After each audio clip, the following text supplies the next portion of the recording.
And what's happening out there, folks? Welcome along to another episode of the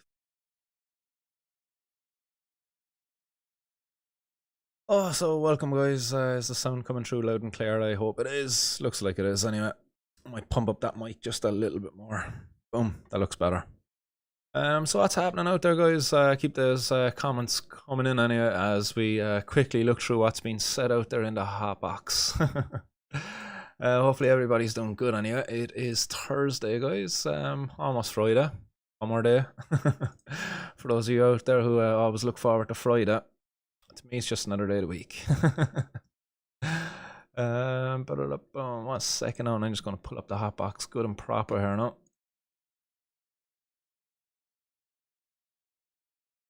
There we go. That's a lot better now. Mute this.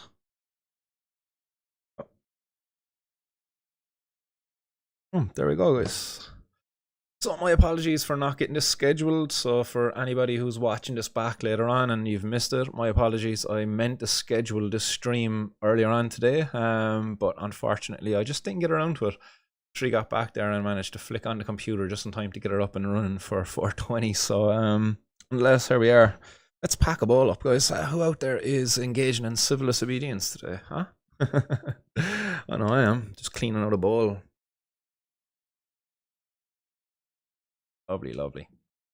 Mr. Wes out there, what's happening? Says sounds good, Martin. Excellent. This is out there. Mr. Wes says token on some green gelato from Royal Queen Seeds. Oh, very nice. Very nice indeed. I got some serious black here today. Tiny little bit left in the grinder actually. Not too sure what I'll grind up next. As we have a little selection there at the moment. I wish I had more of a selection, but I'm quite happy with what we've got there at the moment. I believe I've got about 4 strains to choose from. Although quite a limited amount of each strain. I'm still happy to have 4 strains to choose from. Spoiled is what I feel like I am. Who else is out there in the hot box? Anybody I missed? Shining a bucket, what's happening? Mr. Finnegan is out there as well, says hello everybody. Guys as well, Mr. Finnegan, if you haven't already seen, Mr. Finnegan is going to be shaving that fucking epic beard of his. So then YouTube's not receiving enough video to maintain smooth streaming. Apologies guys if there's some buffering going on out there. Not too sure what the story is with the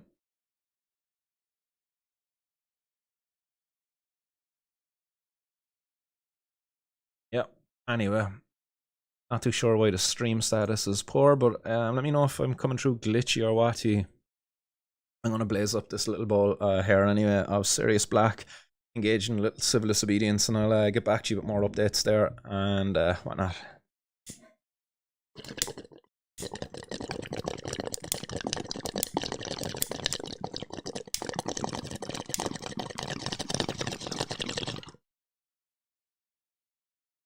Good thing I came with a backup lighter.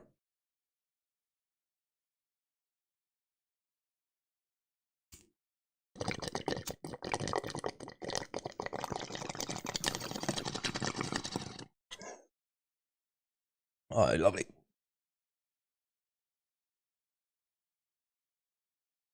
So as I was saying there a couple of seconds ago before I got a little bit distracted, Mr. Finnegan is going to be shaving his amazing beard, and he's going to be doing that on the 3rd of December from a pub in Rosscray in County Tipperary. Is it Lily O'Brien's or something like that, or is that the chocolate place? Not too sure. It's something Lily's anyway. Lily's Bar, let's just say.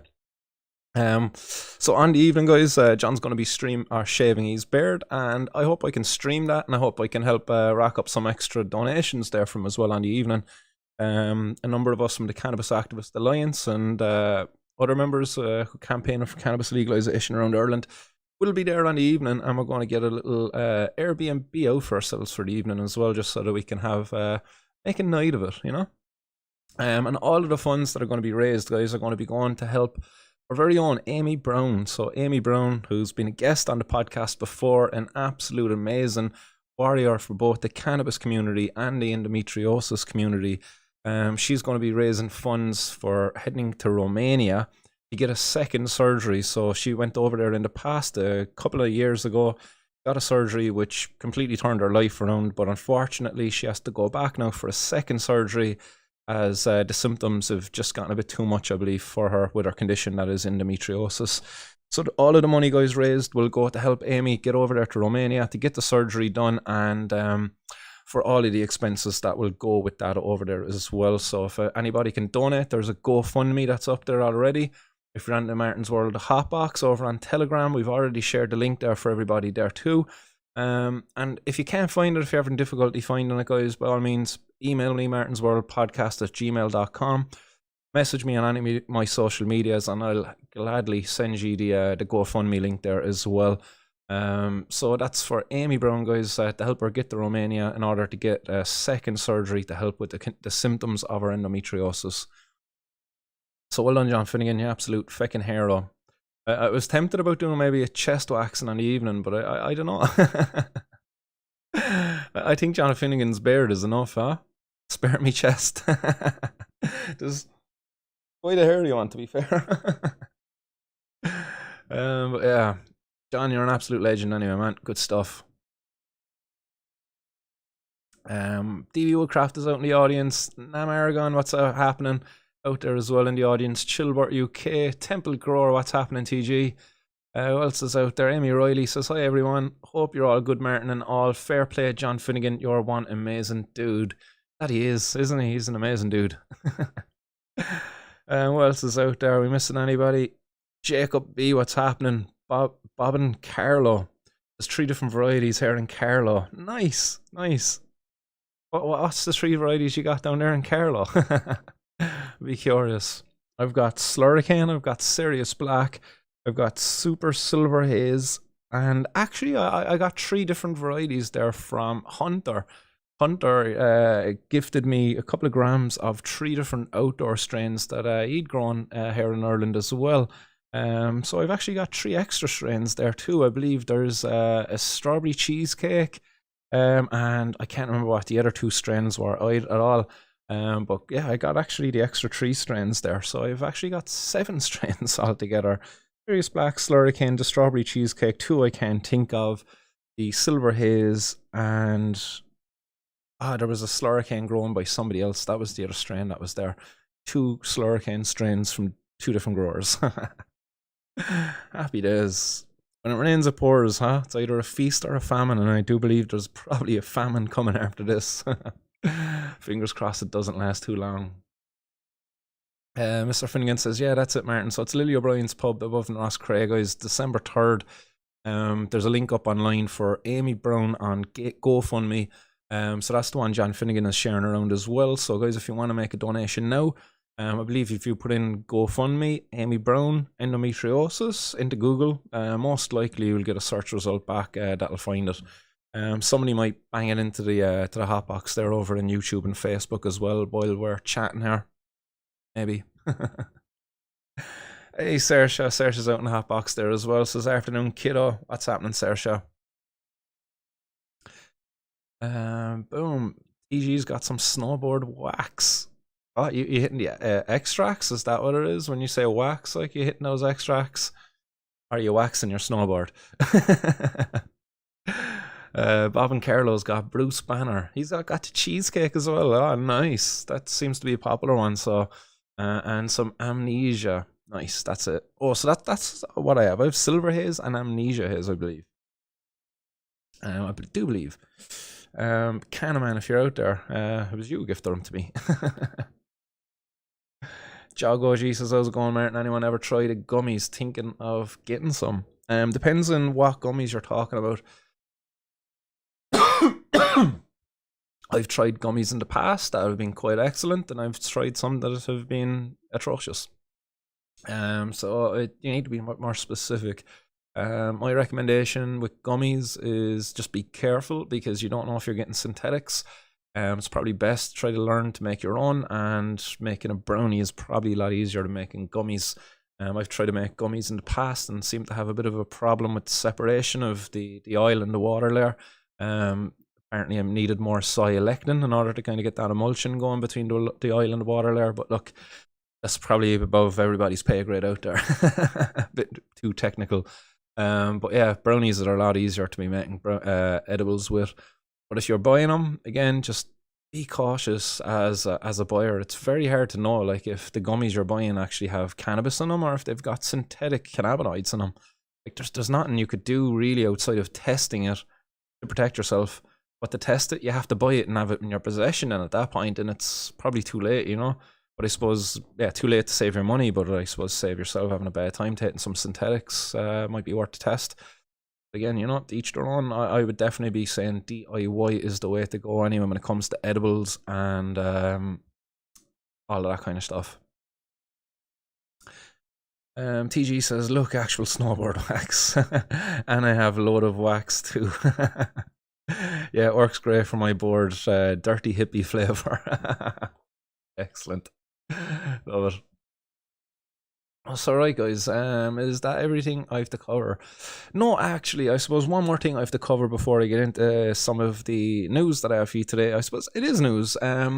Last week I was up in court. As you would have seen, I had an update up there. Day 2 of the Middleton case. That was supposed to be happening on the 2nd of November, as I was instructed by the judge. But the judge mistakenly told me the 2nd when she should have told me the 3rd. I showed up down there on the 2nd of November along with Luke Flanagan. So again, you know, I have to give props to Luke Flanagan for coming down to show support there on the day. But the case wasn't on at all. The court was actually closed. So it was unfortunate. Luke at the head off, he got other things he was going to get done that day. And I completely wasted a day. It was a joke. Went down to the court the next day when it was actually open, and lo and behold, there's my name on the list. I've gotten a copy of the transcript from the courts. And it's showing that the judge actually said the 2nd of November to come back to the court. I could have the case thrown out because of that, but I'm not going to seek to have it thrown out at all. That's counterproductive to the reason of engaging in the protest in the first place. What I've done is not wrong. I'm going to fight it and fight it on its on the grounds of human rights, violation of our constitution. So that's my approach on this, and to have it thrown out of court is not beneficial to that aim at all. But I could. But I'm going to be bringing her up with that judge when I see her again. It's kind of like, hey, you said the 2nd. I've got a copy of the transcript here, confirms that. I showed up on the 2nd, also showed up on the 3rd when I didn't have to. So, you know, throw me a bit of credit there. And, you know, open your mind a little bit to my argument that I'm about to put forward. So fingers crossed that might go in my favour, that I could have the case thrown out. I'm not going to seek for it. I might seek, you know, hey judge, just acknowledge you made a mistake, apologize for it, and we'll move on, and that'll be all grand. It was a real bummer, you know. I had Luke Flanagan out there and all coming down to show me support. He's a member of the European Parliament, so that would have been a very strong supporter there to have alongside me in the court. And I suppose he would have been the brainchild of the protest that I engaged in last year, which was sending out a load of joints in the post to all our politicians, which, you know, I'll add, I also engaged in this year, and they should be arriving in the politicians' post very soon. If they've not arrived already, they'll be arriving very soon, and hopefully we might hear about it in the media or from the politicians themselves, but we'll see what happens. We've also sent some out to the media as well. But for that joint I sent out last year to David Stanton, I got brought up to court for that. So I'll engage in that again this year. If they want to continue to waste taxpayers' resources and all of that, then so be it. That's the whole point of the protest. And to highlight the injustice of it and all of that. But they all went out in the post anyway, and they should be arriving soon this year. So that's year 21 now. 21 years since Luke Flanagan initially dreamt up the National Legalised Cannabis Day. I'm going to be back in court. So I went in on the 3rd and basically got to meet the judge, explained to him, hey, I was down here yesterday, and it was a different judge who was in there this day because the other one was out sick. But basically he asked for me to come back on the 30th of January next year in order for me to put forward my argument, as I pleaded not guilty on the day. And I'm going to argue it as far as I can, you know, again, as I said, on the ground of human rights, breach my constitution, our constitution. So let's see where that goes. Other news out there, guys. I'm going to quickly just pop up an image here on screen. Give me 1 second. Where is he? There he is. Let me just orientate that right. Boom, there we go. Look at this. Look at this beautiful man up there. So this is one of our very own. This is the picture here featuring Joe Williams. Joseph Williams actually is the paper names him. And again, I don't agree with naming people, and they've also included his address here in this, and I'm not really going to read that out at all. But Joseph Williams, an avid supporter of cannabis legalization in Ireland, and a member of the Cannabis Activist Alliance in Ireland too. He's up in court. He initially got caught with some cannabis going back 5 years ago. So 5 years ago, a number of guards and a drug dog entered his home. I believe it says it here on the article. I'm just going to quickly make it a little bit bigger so I can read this. I'll open it up again on a different. Oh.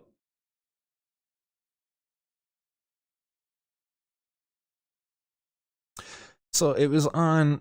Boom. I'll just quickly get the date up here now. Just looking, scanning the article. March 28, 2017. So it was over 5 years ago. So 5.5 years ago, these guards entered Joseph's home where he lives with his mum and dad. So he was in home with his father, who's 75 years of age at the time. He only just celebrated his 80th birthday yesterday.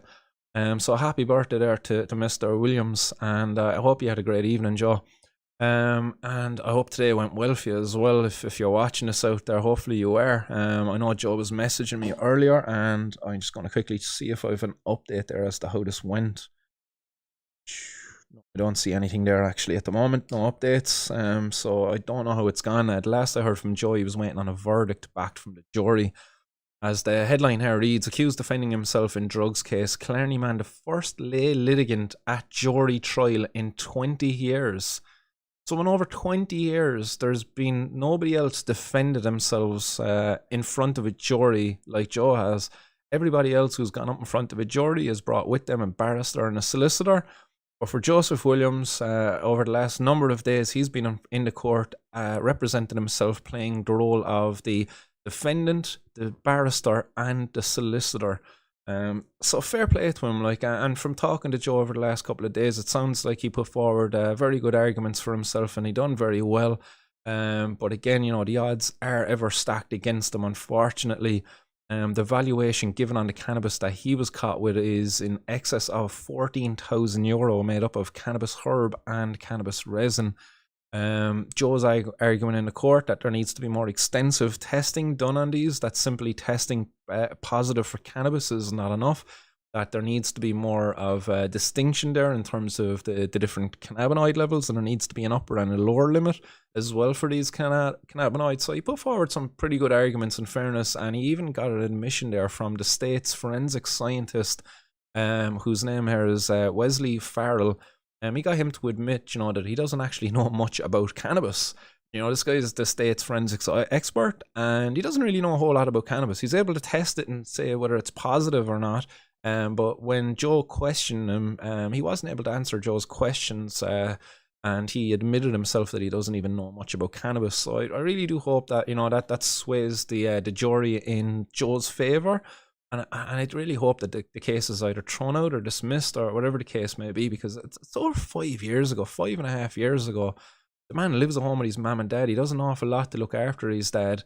He helps out an awful lot. Joe's a kind-hearted, he's got a huge heart. That's all I got to say. I know the guy for the last 2 years now, and I really don't think the guy's got a bad bone in his body. He's a really nice guy, and to have this person put into prison because he got caught with some cannabis, it's a crime against humanity, against our society. As I said, he plays an important role within his family, caring for his very elderly father, who only turned 80 there yesterday, and his mother's not much younger either. So to lock Joe up, it's going to be a disservice to the community. Joe's also got a young son, who Joe also is a role model too, and plays an important part in his child's life. And to take that away, it's going to be more damaging than cannabis ever could be. You're going to be doing damage there to the parents of Joe and to the kids of Joe, to the child of Joe, where cannabis is doing no harm. It's just messed up. It really is. So Joe, man, if you're out there, I hope everything went well. I really hope that the jury found in your favor. And you know, you've got my fucking total support there, man. And I know many others out there as well are going to be right behind you, you know? What's everybody saying in the hot box? Does JWI power popped in at all? Not sign of him. Jago G says, thanks, Martin. How's it going? John Finnegan, just looking down through your comments there, guys. Oh, Mr. Wales says, Joe's a legend. And he is. And John Finnegan says, go on, Joe. And DB Woodcraft says, probably ratted out by a do-goody neighbour. Yeah, possibly. Jago G, exactly. DB Woodcraft, too many do-gooders around. Hashtag rats. I added a hashtag to that there. It's DB Woodcraft says, that's a bit of a brave move, represented himself. Interesting to see how the jury will vote. But again, you know, I hope the jury give him credit for doing that again, because he could have leaned on the state even further and gotten free legal aid at a cost to the taxpayer. Joe didn't have to do that. Joe doesn't believe what he done is wrong, and that there's room there for an argument to be made in order for his case to be dismissed. So fingers crossed, you know, that what Joe hopes happens. I know Joe's preparing for the worst, expecting about a 4-year sentence in this. But I really hope he doesn't have to spend a day behind bars. Not even an hour, you know. I really hope they don't even put handcuffs on the man. Teresa says, come on, Joe. And fingers and toes crossed. Lovely chap, couldn't say a bad word about him. And you know, Joe climbed the mountain with us there last year as well. And Joe helped coordinate the charity part of it as well. So Joe's an amazing man, and credit. He can be a credit to his community, you know, but just unfortunately, because of the prohibition of cannabis, it's just more difficult for him. Yeah, social keyboard warrior says Joe's a legend, lovely guy. Yeah, I don't think there's anybody out there really has a bad word to say about him, and if there is, I haven't met you yet. Louise McConnell says, I've just had a spinal surgery in a private clinic in Belfast and was allowed to vape my meds in hospital. It was a bit of paperwork, but they made reasonable adjustments. Sick the difference, onwards and upwards. Excellent. I'm glad to hear that, Louise. And I see that there was one of the events there over Medical Cannabis Week over in the UK. I know Ruby Duvoy was writing about it over on Twitter, where they were asking the patients who had medical cannabis licenses not to be dosing with their cannabis on site, because there were students and stuff like that nearby, because the event was being held in a building that was on campus or in around student accommodation. I don't know what the ins and outs of it was, but they basically weren't allowing them to vape at the premises. But then, after a bit of kickback from the patients who've have licenses, you know, saying that this is discrimination, this is wrong, it's unacceptable, they made an accommodation there for them, and they were able to actually vape on site and didn't have to leave. So happy days, yeah. Like it's amazing the changes that are being made, and how patients are now being accommodated for. But it's just sad that the authorities, the people with the power to actually allow access, just aren't with it. They're so far behind here in Ireland and in the UK. I know over in the UK, you know, everybody's getting on private prescription, paying over the top for their cannabis, when they should be getting through the NHS, at least those who qualify for that type of provision of medicine, you know, where they don't have to pay for it, because the cost itself is prohibitive. You know, if you were to legalise cannabis in the morning and provide it the way they're providing medical cannabis in Ireland to patients, like, nobody would be able to access it. It would actually be a better prohibition than prohibition itself, because the cost itself is prohibitive, you know. It's mad. But I'm glad to hear you were able to consume anyway, Louise, in the hospital. And yes, onwards and upwards we go. Respect for all the cannabis patients out there. That's all we want, respect.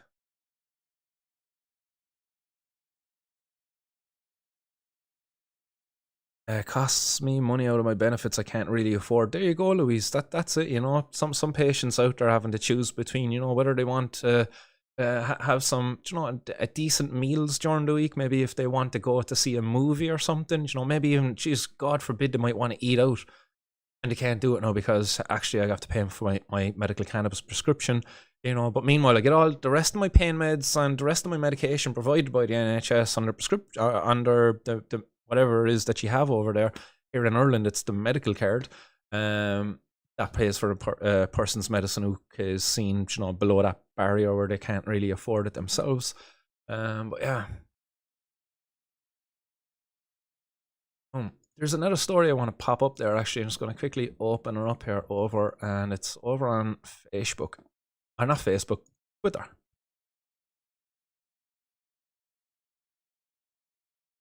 Oh, look at this. I didn't realize I Twittered on this.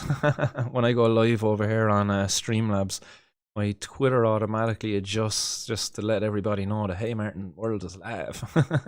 Watch this. This is my Twitter page, and it's like live now. Look. That's class. I didn't even know that happened. Apparently, it's one of these add-ins that I set up there ages ago. I didn't even realize. Class. But here it is. Boom. Sunday World. So a dad who set up cannabis grow house to pay legal fees and spend time with family jailed. And this man, named here as Thomas Munley, 53 years of age. He was described by the judge as an educated man with talent and ingenuity and a self-starter.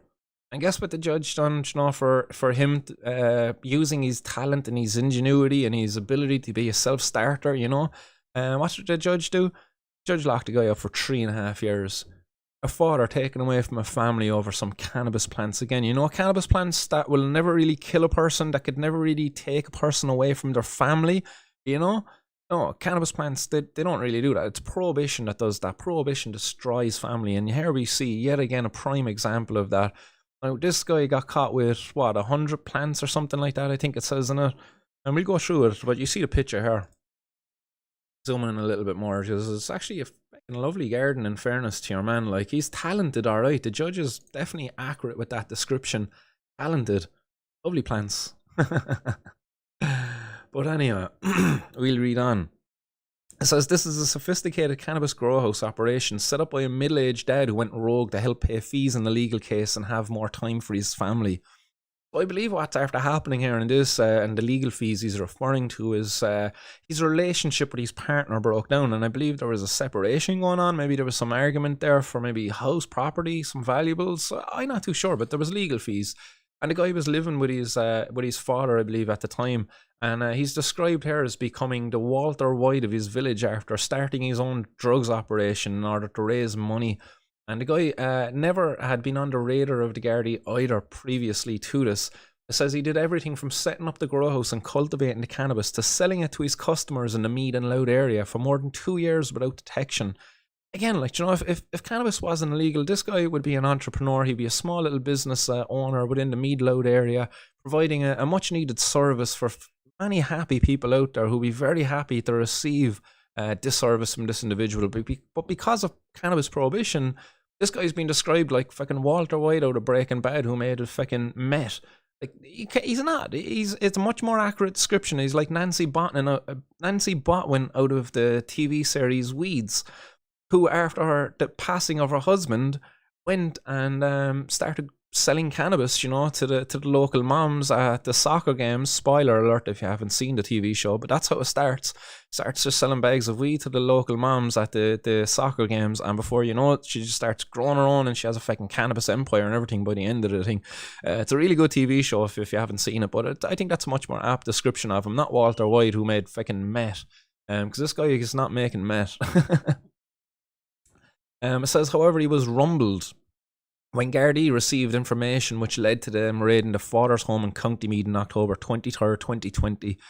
Rats. Fucking rats out there. This man will be operating away happily out, living a happy life, spending more time with his family, therefore raising better kids too, because kids who get to spend more time with their loving parents definitely end up being better contributors to society rather than kids who don't have any parents present at all within their lives. Not always the case. There's exceptions to the rule, I know, but in most cases that is the case. And now, because of some rat who took it upon himself, this fella's growing weed. What was it, like a local dealer ratting on the competition, so the cops going in there assisting the local dealer, or is it some fucking local goody two-shoes who thinks that they were doing a good thing, but now is after destroying a family? Whatever the case may be, this guy was not causing any problems to notify the Gardaí. The Gardaí only came aware of him and he got ratted on. that'll tell you how much of a crime this is. There's not many other crimes out there you can engage in that won't arouse suspicion, or won't cause problems. If you're breaking in, burgling places, people are going to notice you broke in and burgled. If you're out there assaulting people, if you're out there doing anything else like that, people are going to realise there's not too many crimes that you can actually do without the guards actually getting an issue. Munley of Ratfay Tara had been living with his elderly father in a cottage in Dean Hill, Haystown, at the time of the guard operation following the breakdown of a relationship. So that's the inside there to the relationship breaking down, which I believe is why he was having court cases. As Trim Circuit Court heard, Munley was caught red-handed when the officers raided his home and that his father had nothing to do with the operation. He came down from the attic holding garden shares and there was a significant smell of cannabis. Gardaí found a sophisticated grow house operation divided into 3 sections. One section had a nursery plant area, the other had plants at an advanced stage, and the third was for storing items used in the process. He had a dryer machine used to evenly dry the cannabis after he had cultivated it, as well as grow promotion liquid, ventilation, and specialist lights used for the process. Growth promotion liquid. You mean nutrients? Oh man, that's hilarious. It's like calling food growth promotion solids. It's like, what are you feeding your baby? You're not giving it baby milk and giving it growth promotion liquid. What the fuck, like growth promotion liquid? I've never heard plant nutrients being described as such. He had a dryer machine. A dehumidifier? Or did he have a dehydrator? If he had a dehydrator, I'd kind of frown upon that because he was speed drying his weed, not giving it a chance for the chlorophyll to properly break down, therefore leaving kind of harsher product at the end. I would really hope it's just a dehumidifier in order to kind of keep the humidity down in the room and, help dry it as well, more effectively by keeping the humidity down, rather than what I mentioned earlier, the dehumidifier, or the dehydrator, sorry. So the court heard Munley had set up the operation to make money for legal fees in a non-criminal case. So there you go, non-criminal. So again, I believe it's to do with family case law. And so he could spend more time with his family. And again, that's important as well, because if the family unit is breaking up, if there's a separation there between the 2 parents, then it probably is more important that he gets to spend more time with his family, that he's not out there slaving away a 9-to-5 fucking thankless job, getting paid a paltry money, and instead, grow a couple of plants, sell a bit of weed to his friends who are very thankful for it as well. Maybe some people outside of his friend circle as well. Rats. And gets to spend more time for his family. He gets to spend that money within the community, stimulate the economy in a healthy way. It's like, well, what has he really done wrong? Show me his victims to his crime. Show me somebody who's wronged. I can't see anybody. I can't see any justification to lock this man up for 3.5 years, to take away a father from his kids. Kid or kids. I'm not too sure how many kids are involved in this, but, it's just wrong.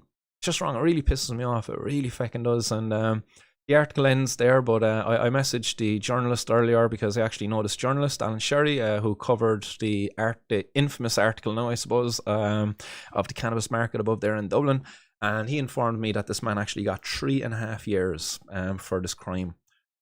It's a crime. It really is, like this man, like Joe, guys, we've got so many good people out there behind bars, and it needn't be the case. It just really pisses me off, and we've got to do something about it. I want to put a name and a face to all of these good people, because they are good people. I don't care what people try to say. Oh, he got caught with 100 plants or whatever the case may be. I don't care. He's a good person. He was providing a service to the community. As long as nobody comes up and says to me that this guy was out there, threatening to break my young fella's kneecaps or something like that, then I'll continue to support these fellas, because they don't seem to be violent criminals in my eyes. They're not part of any big, massive, organised crime gang who are out there doing nefarious things within our communities. This guy seems to be just a dad who's seen an opportunity, grow a couple of plants there so I can cover my legal fees, have more time with my kids. And that's a good fucking dad. Fair play to him. Like, he's a brave dad. He took a risk, you know what I mean? And it backfired, unfortunately. I know he's got 3.5 years, but, he in my eyes, he was doing the right thing, because what's the alternative there? It's like, all right, battle these things out, work a shitty, thankless job, 9-to-5, where, he probably wasn't even able to work the job because of ongoing court battles, because he needed to spend time with his kids, pick them up from school or wherever the case may be. I don't know if people understand, but like when you go through a breakup with a person, and if that person wants to be a CONT, that's going to make life very difficult, and especially to hold down a 9-to-5 fucking job and to keep your shit together. It's like, take that pressure off, grow a couple of plants, you can tend to them in the evening, and then spend your entire day focusing on your family, your friends, your own mental health. while going through a breakup, you know? Ah. But anyway, you know, to Mr. Munley out there, to the family of Mr. Munley, guys, if anybody knows this individual, send them my regards. And if this individual, friends, family, want to get in touch with me at all and speak out against this, I'd gladly hear from you as well, because we need to be highlighting this, putting a face to all of these people, because it's wrong what's happening here. It's an injustice. You look at these lovely plants, you know, what's he got in there? 1, 2, 3. So he's got 6 plants on each, no, 6 and 8. So he's got, what's that, 6 and 8, has 14 plants. 14 plants here in a flowering area. It's not a whole lot, you know, but it's enough. In fairness, like, I would only need about 4 of those plants, and I'm a happy boy. I'd be growing more than enough for me and 1 or 2 friends as well, you know. I'd be able to share some out with friends. If I just had 4 of these plants. He had 14, he was ambitious, he wanted to cover legal fees, wanted to spend time with family.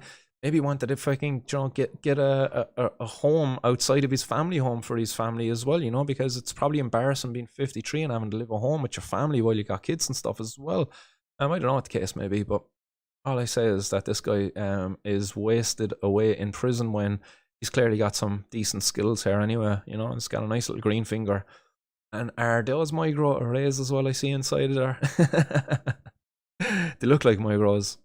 I could be wrong, no, there could be some other ones, but they kind of do look similar to micro. Really good LED lights, just in case you don't know. What are people's thoughts, opinions out there in the hot box in this, guys? Let your comments there for me to read. And even afterwards, if you're watching this back afterwards, I do read the comments that people leave.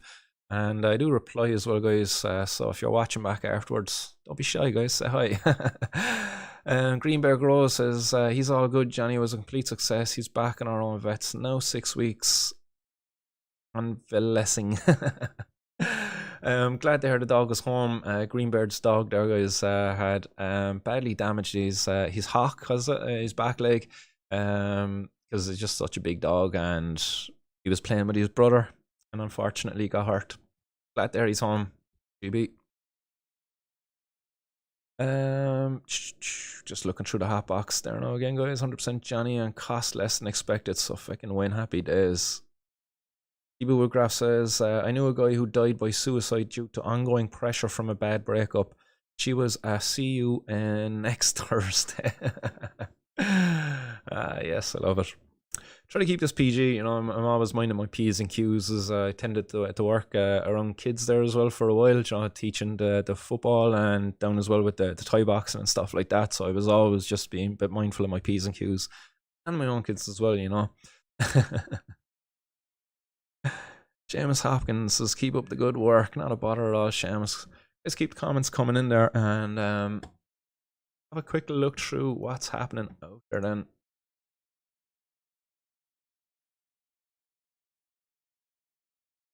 As I do believe I had another news story there lined up, but I'm just after losing it. As I said, not long in the door. Managed to just get on here for a couple of minutes.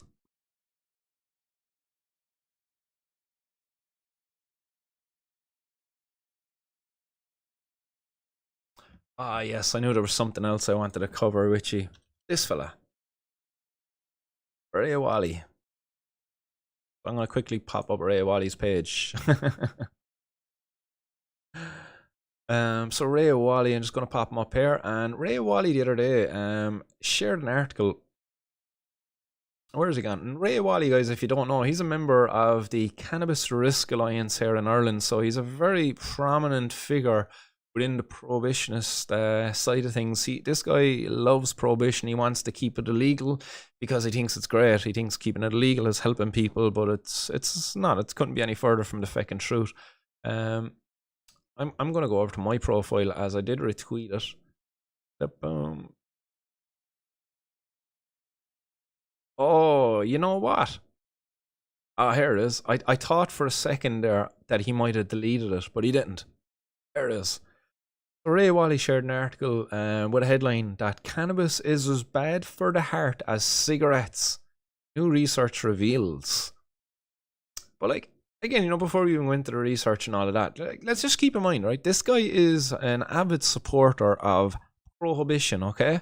And here he is, you know, all concerned about how bad cannabis is for the heart. You know, it's bad as cigarettes. But like, my reply to him, you know, it's what's really bad for the heart and the mind.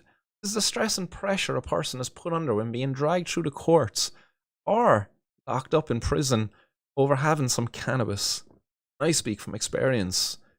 I do, and not long after I actually got out of prison, when I was held against my will for 5 days for refusing to pay my fines, for refusing to show up in court for cannabis, my epilepsy returned. I was living a seizure-free life up until that occasion.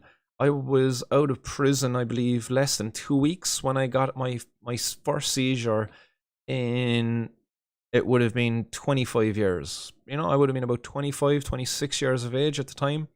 2014, so 8 years, 33. Yeah, so I would have been about 24 at the time.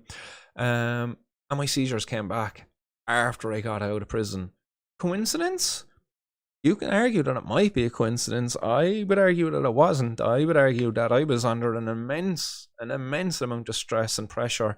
The evening my seizures actually returned, I was supposed to sign on at the guard station, and I completely forgot that it's a sign on. And it was after going past 12 o'clock. It was 12:30.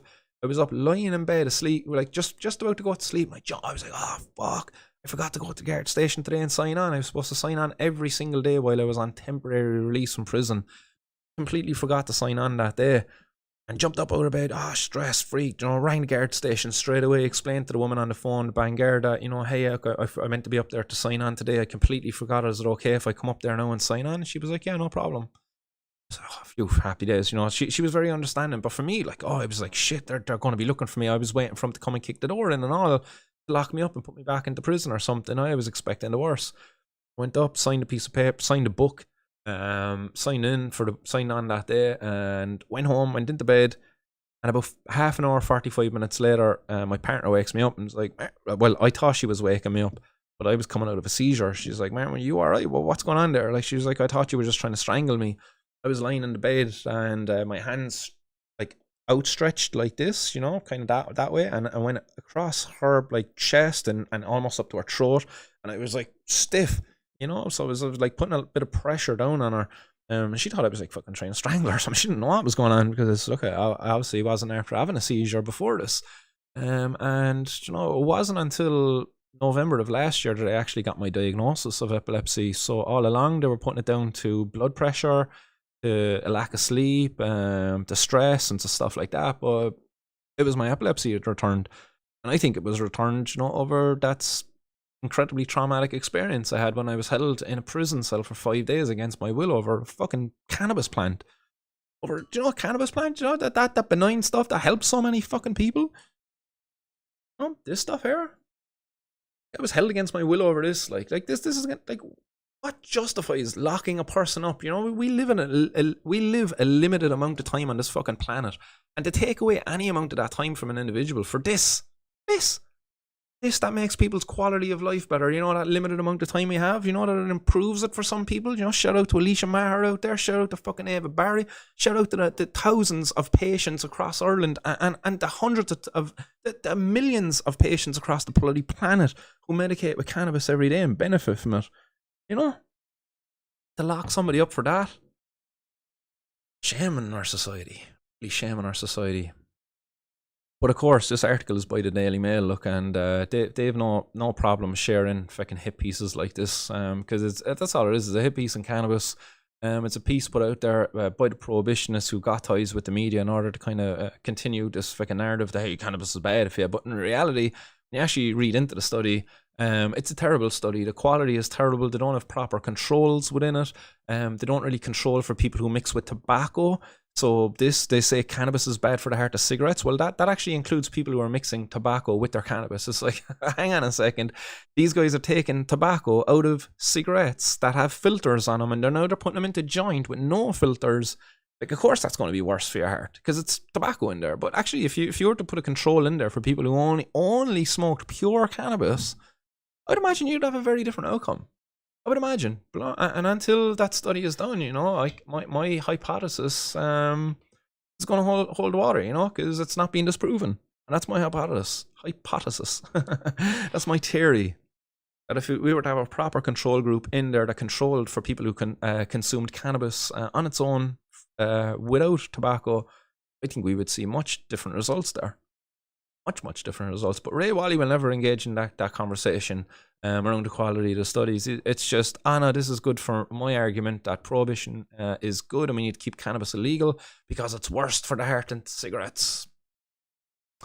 Ray boy, as somebody said down here in the comments, where is it? I have to go down and give credit to the person who said it. Wait, now if I put in surname and Control F. Come on, where is it? It should have been there.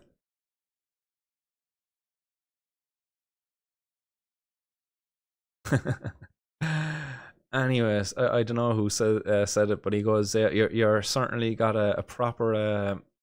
here it is. If you believe this nonsense, then your second name, that no wonder I couldn't find it under surname, second name, suits ya. That was said by Mike McCann. And you get it? Because he's fucking Ray, and he's a proper wally for believing such nonsense about cannabis. Seamus Hopkins says, keep up the good work. Nice one, Seamus. And MB Sanchez is out there as well. What is happening, Miss Sanchez? My apologies. MB Sanchez sends in $20 by Super Chat and says, I hear the electric bills are skyrocketing. Keep fighting for us. They certainly are skyrocketing, alright. That is for sure.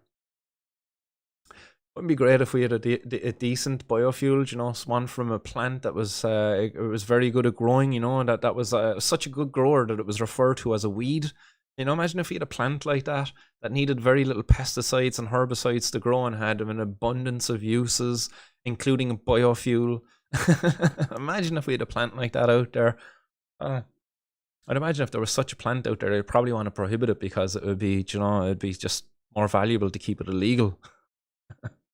For certain industries, wouldn't you think? The conspiracy theories. Oh, just pop that off. Just popping over there to see what's been said in the hot box.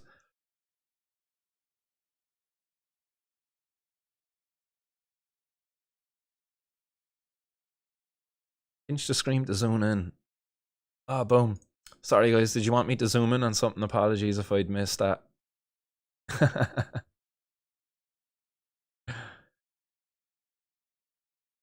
Just looking through the hotbox there, guys. Bonbon Carlos says, if I smoke tobacco on its own, I get a tight chest, but if I mix some cannabis with it, I don't. I know I shouldn't be smoking tobacco, but ancestral, my family love it. Yeah, you know, I think with cannabis and tobacco, I think the issue that arises there is that cannabis itself is a bit of a relaxant, and it can relax the lungs and allow you to actually breathe a bit more deeply. And I do believe it's a very good expectorant as well, I believe is the word. It helps clean out the lungs, it helps rid it of stuff, so it causes, it kind of almost irritates them a little bit in order to kind of get you coughing, in order to clean out some gunk that might be in there. That's what I find, that people who are used to smoking joints and they take a drag off a blunt, they cough up a lung, and I believe that's like a cleansing effect, that the blunt, you know, the medicine is getting in there and it's working, and they're saying, hey, fact, there's a bit of work to be done here. Let's get the cleaning to be done, you know, there's a bit of heaving and hawing to get this thing cleaned out. And I do believe that that's why people who smoke with tobacco, when they try a pure like joint or pure blunt or a bong and stuff, they tend to cough a lot more.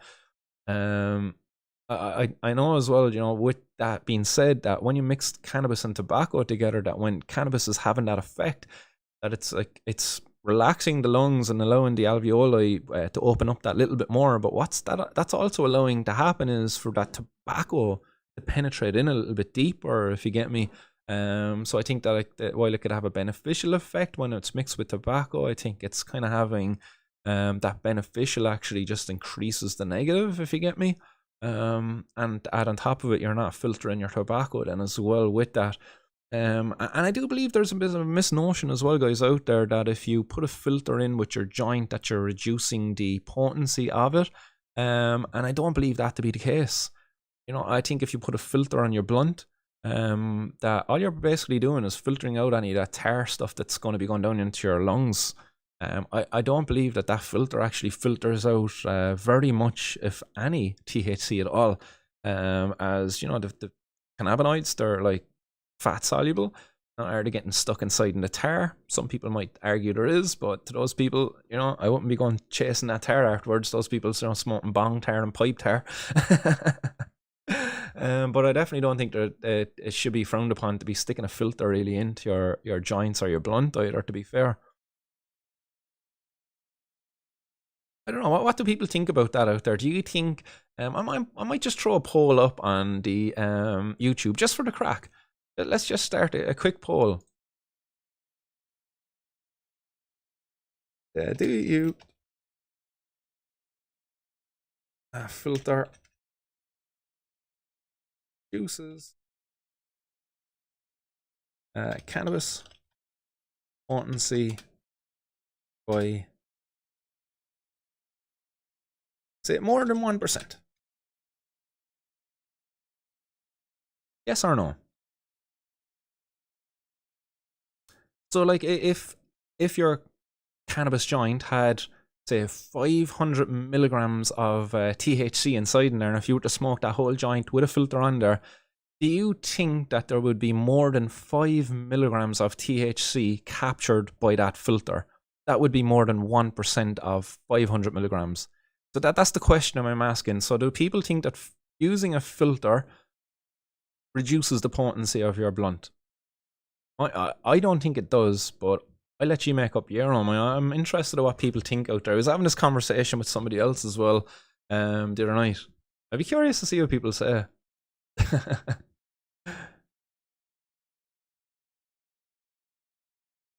If I smoked, I read that Temple Grower says smoke blunts, not spliffs, chalice and tobacco for Keith.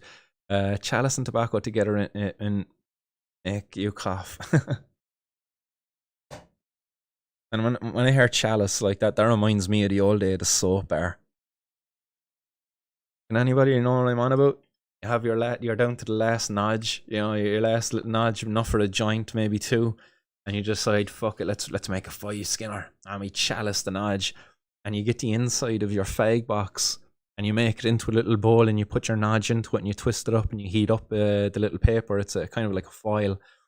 And then you open it back up, and then the hash inside it just crumbles lovely into the 5 skinner, and you make a nice big fatty then. Load it with tobacco. Those are the days, huh? Oh yes, I remember now with that. Another strain. Colorado cookies. Go on, Teresa. Teresa says she uses a filter and a pipe and she gets mighty high. I've done for years. It's mank after a few days. My lungs thank me. Yeah, fair play. That's the way to go. I think there's a lot of education to be done out there. A lot of educating for harm reduction reasons. I don't think there's any real reason to be baiting so much fucking tar through our lungs needlessly when sticking a filter in there.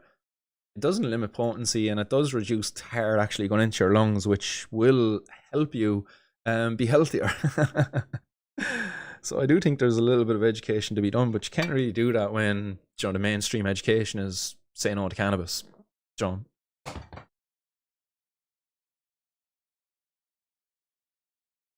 Imagine if in schools, that kids are being told, hey guys, don't smoke cannabis. But if you do smoke cannabis, guys, make sure to use a filter when you're rolling your joints because it doesn't actually affect the potency. That'll be a much better conversation to be having with a kid and it'll be more beneficial. Look, you've told them not to do it, but you followed up with, but look, hey, if you are going to do it, look, here's ways to reduce harms. Stick a filter in your joint.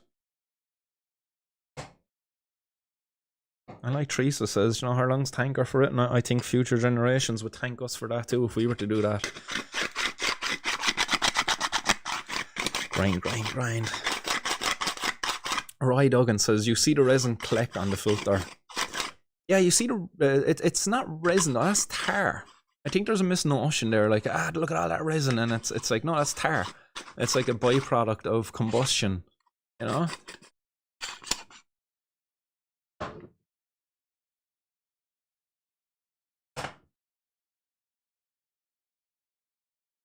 This smells lovely. Been a while now since I actually grinded up a bit of Colorado cookies. Ooh.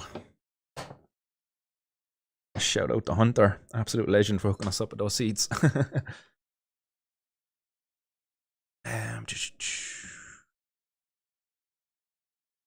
Billy Bond says, question, what are filters made from and are they harmful? I believe the filters are made from like some form of cotton, is it not? I'll check.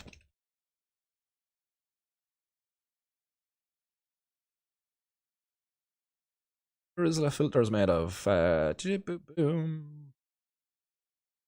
Oh, so they have natural filters. Yeah, so I think they're like some sort of like polyester or some crap like that, you know? Doesn't actually tell you what they're made of.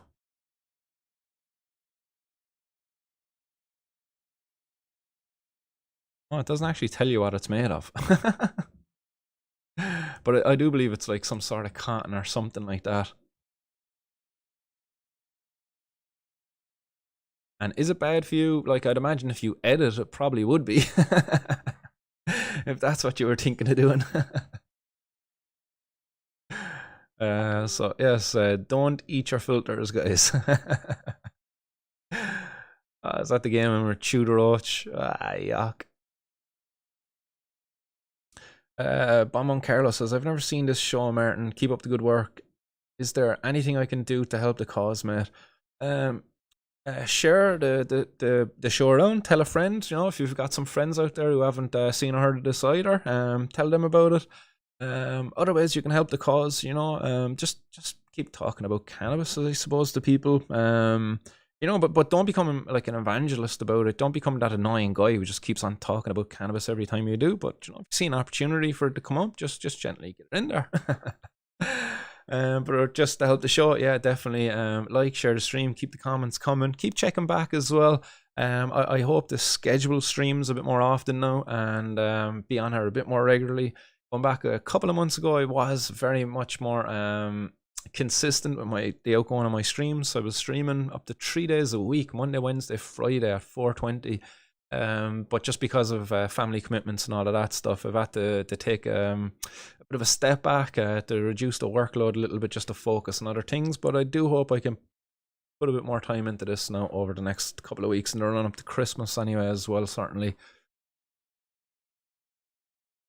Billy Bond says the heat from smoke could cause certain toxins from vaping from the filters. More research needed. DB Woodcraft says fiberglass and asbestos. Stop. That's hardly what it's made of. Oh man, if it is, geez, that's crazy. You definitely shouldn't be like sucking on that stuff.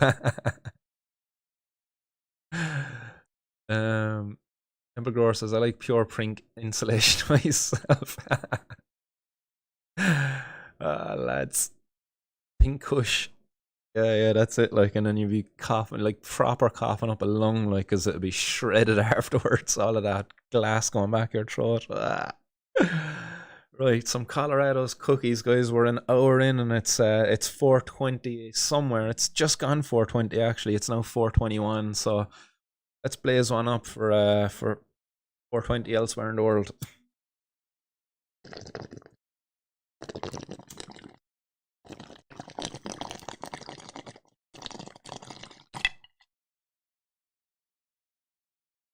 Oh, splashback.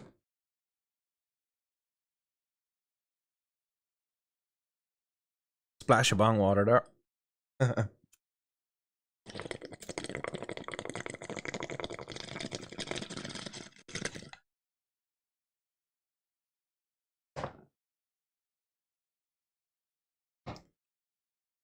Again, I got to give a very, very big shout out to Cork Herbal Products, guys. Check them out if you haven't already done so.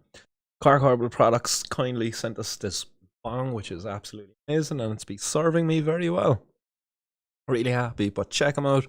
Providing an amazing CBD products for the Cork region and the rest of Ireland too. I do believe there's postal orders there too. So check them out. Cork Herbal Products. Got a website up there. I believe it's corkherbalproducts.ie or .com. Either way, you'll find them under one of those. Yes. I wonder, could you get a bong for your... I suppose the water acts like a filter for your bong, really, isn't it? Like, that's the whole point of the water in the bong, acts like a filter, cleans out some of that, and then the glasses as well capture some of that car on the way up, you know. Kind of see the outside of the bong here. It's a little bit dirty, you know, just a little bit. Actually broke the down stem a while ago, cleaning it. But yeah, the glass and the water both act like filter there, just reducing the load on the lungs. Alan says to keep in your jar.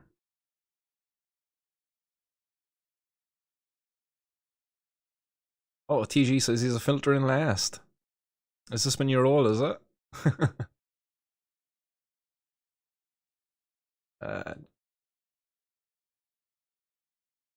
Getting a cherry in the throat is not the best.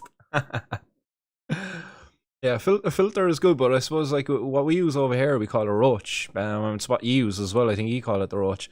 But like that's all well and good, but like the filter itself, you know, the actual those little cottony, fabricy ones, not just a rolled up piece of cardboard. Yeah, TG uses the cardboard. I see that there, cardboard from eBay. That's what everybody uses, just a rolled up piece of cardboard. And that's like fucking just a roach, but like a proper filter, to capture that tar. So where are we? Ah, guys, it's 50-50. We're divided.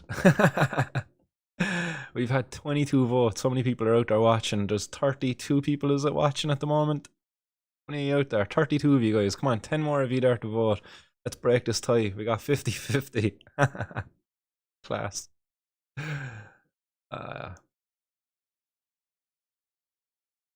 I'm gonna see if I can get an answer.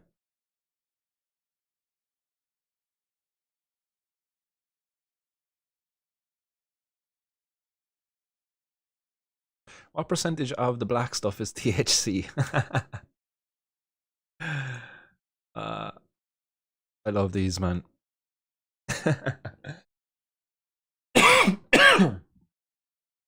There's a question up here on Quora.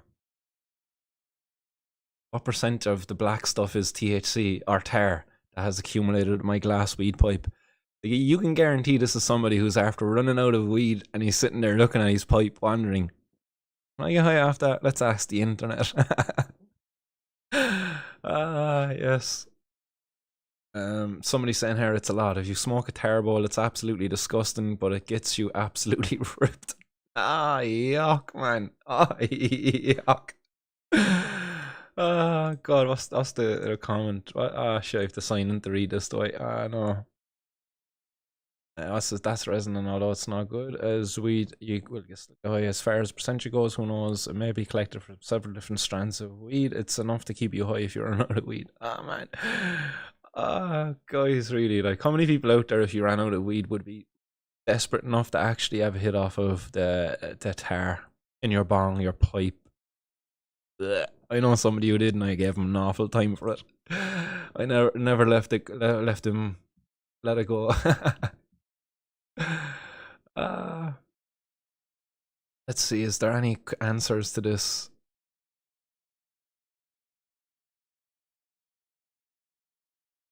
As you smoke weed, yeah, I love ground. There's no real answer for it. There's just like, yeah, there's a bit of THC in there, but is it like a lot? Man, you know?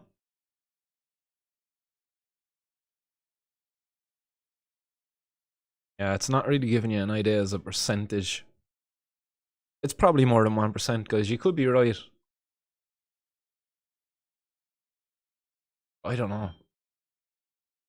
Gonna have to do a test now, guys. We do GoFundMe, and I'll get a UCC behind us. You know, we can do a study there within the college.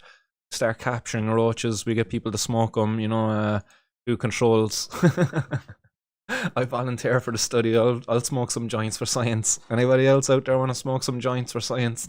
You need to get an answer to this question. Stat. I can imagine the amount of volunteers you would get if you actually put it into the paper. Hey guys, we need to test this. We need to find out how much tar or how much THC gets captured within the tar on a joint.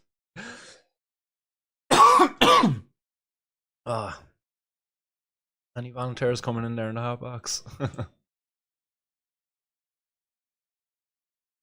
Yes. DB Woodcraft says, is there a bong for everyone in the audience? Hang on, no, we get on to Gabo for that. And no, that was not a homosexual reference, guys. That's on about Gay Byrne, who sadly left this earth, but was an absolute legend. And then came along fucking Ryan Tuberty, and he absolutely destroyed the Thai show. I don't know. That's another poll we could probably start. Did Ryan Tuberty destroy the Thai show for you? Oh man, when Gay Byrne was gone, it's like it just wasn't the same. But anyway, that's a conversation for another day. Is there a who's AMDB?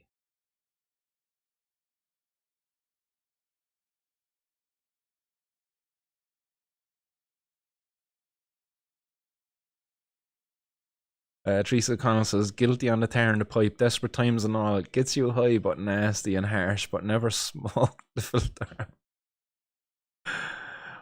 Teresa, are you another tar person? So, Teresa, you're going to get a slagging. Oh, yuck, man.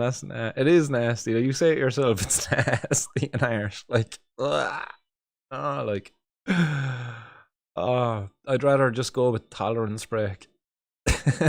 Honestly.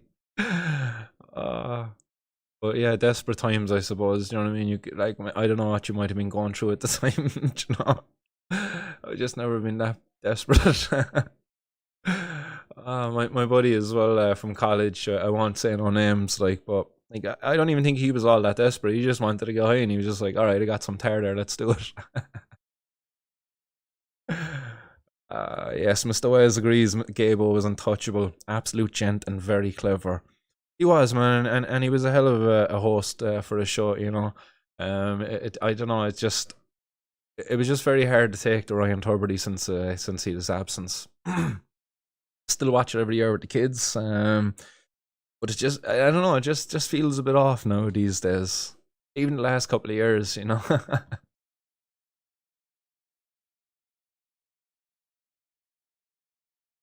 Right, do we have any more news there for you today, actually, guys? Oh, we do. Ireland, the High Courts.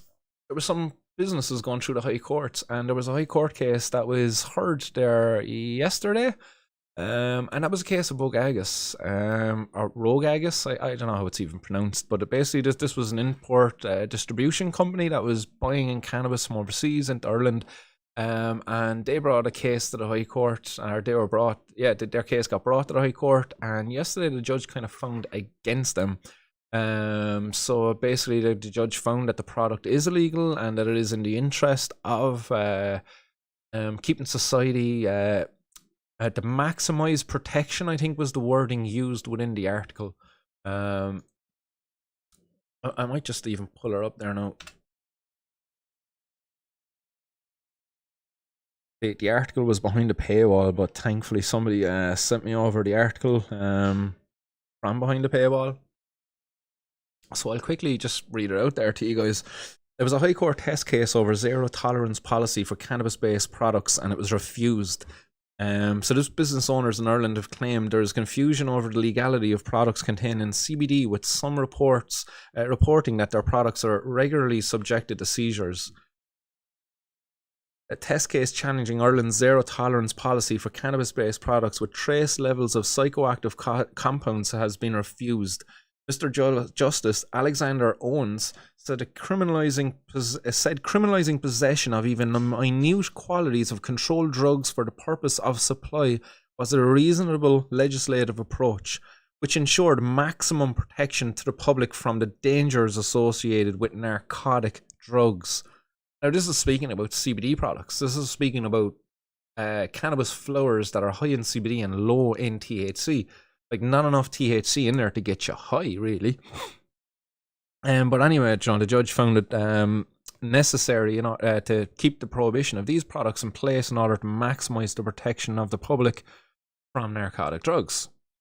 It was argued in a trial in July that Irish law was at odds with European law, which allows for the cultivation of hemp with trace amounts of less than 0.2% of THC. And Andreas Bogusas?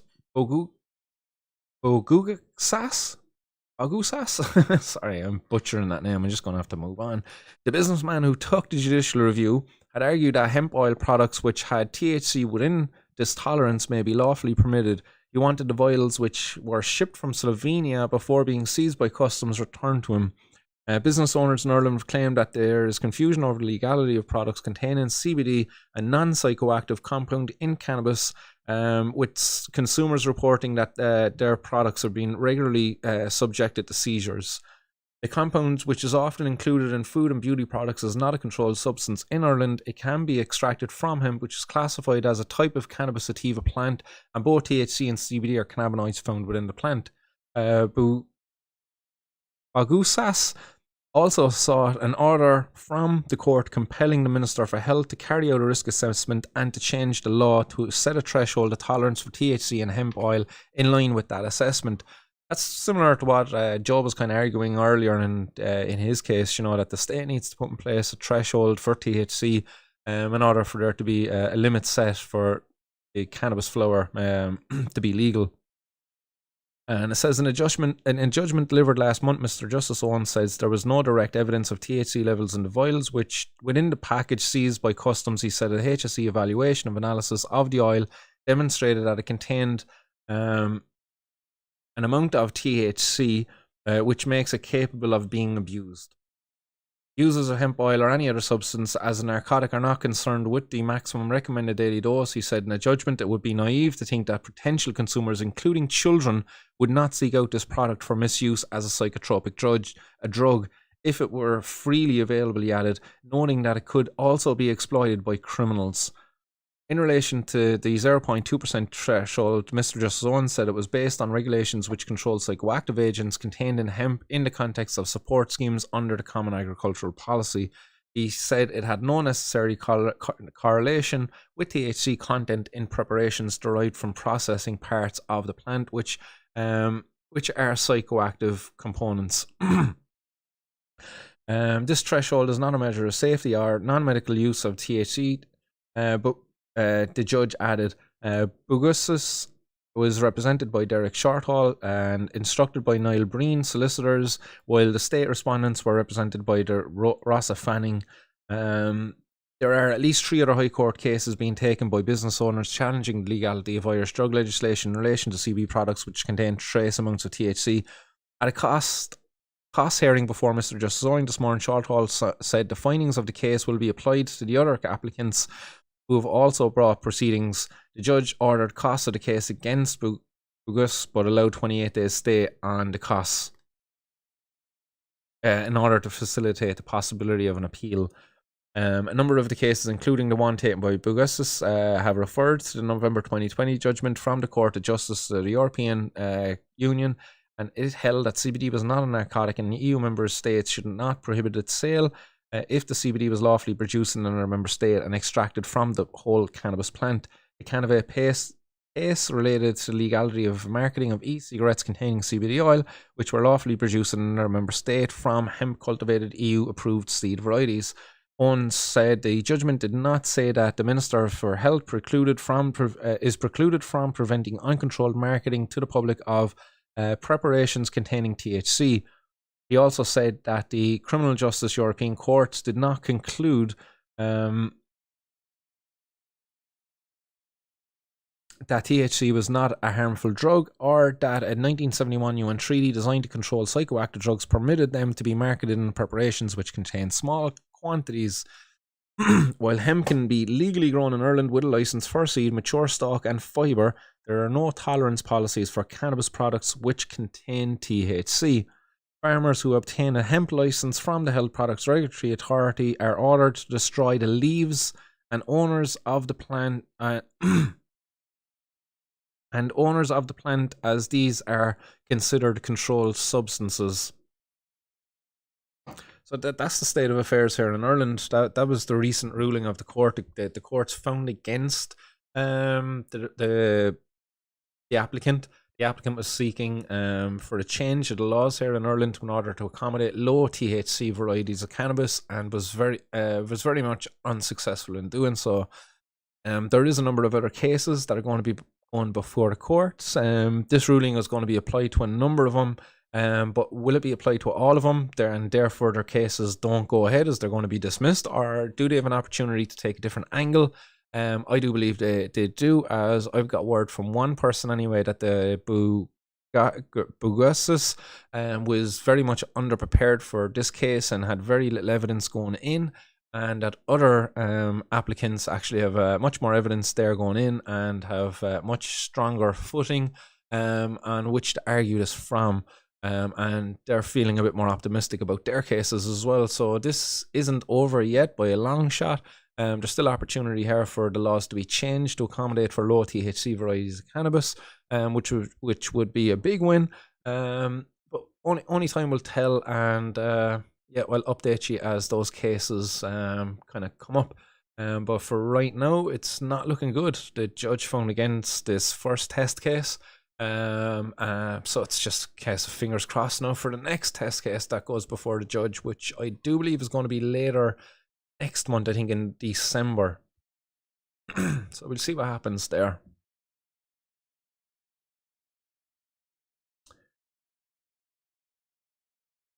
One more second.